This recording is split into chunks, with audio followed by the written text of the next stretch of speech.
শীতকালে এখন বাজারে প্রচুর পরিমাণে পালং শাক পাওয়া যাচ্ছে।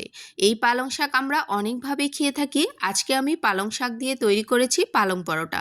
পালং শাক দিয়ে তৈরি এই পরোটা হবে নরম তুলতুলে আর খেতেও অনেক বেশি মজাদার, আবার এটা হেলদিও। আপনারাও বাসায় এভাবে পালং পরোটা তৈরি করে দেখতে পারেন। পালং পরোটা তৈরি করার জন্য আমি এখানে পালং শাক নিয়েছি, তবে অবশ্যই এখানে পালংয়ের পাতাটাই ব্যবহার করতে হবে।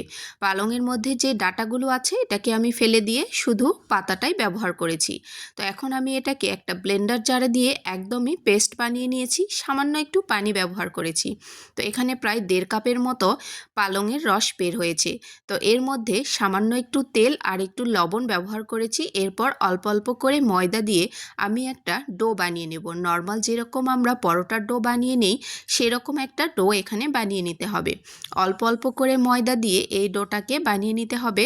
একবারে আমি ময়দা দিইনি, অল্প অল্প করে ময়দা দিয়ে এই ডোটাকে বানিয়ে নিতে হবে।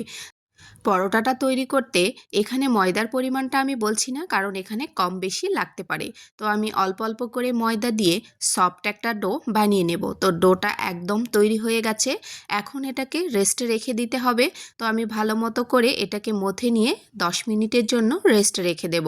তো 10 মিনিট বাদে ফিরে এসেছি। তো দেখুন ডোটা কতটা সফট হয়েছে, একদমই নরম তুলতুলে। এখন আমি এই ডোটা থেকে কয়েকটা লেচি কেটে নেব। তো পরোটা বানানোর জন্য রুটিগুলো একটু মোটা মোটা হয়ে থাকে, এজন্য আমি একটু বড় সাইজের লেচি কেটে নিচ্ছি। তো এখানে আমি কয়েকটা লেচি কেটে নিয়েছি, সবগুলো একই সমান করে আমি এই লেচিগুলোকে কেটে নিয়েছি। এখন পরোটাগুলো বানিয়ে নেব।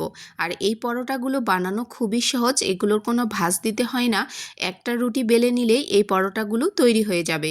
তো দেখুন আমি অল্প একটু ময়দা ছিটিয়ে নিয়েছি। এখন এই পরোটাগুলোকে বেলে নেব। আর এগুলোকে ভাঁজ দেওয়ার কোনো প্রয়োজন নেই, একটু মোটা রেখে এই পরোটাগুলো বেলে নিলেই হবে। তো আমি একটা একটা করে সবগুলো পরোটাই বেলে নিয়েছি। তো এখন আমি পরোটাগুলো ভেজে নেব। তো প্রথমেই আমি প্যানের মধ্যে একটা পরোটা দিয়ে নিয়েছি। চুলা জালটাকে মিডিয়ামে রেখে পরোটাগুলোকে ভেজে নিতে হবে। তো এক পাশ হয়ে গেছে, অপর পাশটাকে উল্টিয়ে নিচ্ছি। এরপর আমি সামান্য একটু এখানে বাটার ব্যবহার করেছি। আপনারা চাইলে এখানে তেল দিয়েও এই পরোটাটা ভেজে নিতে পারেন, তবে বাটার দিলে এর টেস্টটা একটু ভালো আসে। তো আমি অল্প একটু বাটার দিয়ে আমি এই পরোটা ভেজে নেব। তৈরি হয়ে গেছে মজাদার পালং পরোটা। আর কালারটা দেখেই বুঝতে পারছেন কতটা সুন্দর হয়েছে। আমি সবগুলো পরোটা ভেজে নিয়েছি। তো দেখুন পরোটাগুলো কতটা নরম তুলতুলে হয়েছে।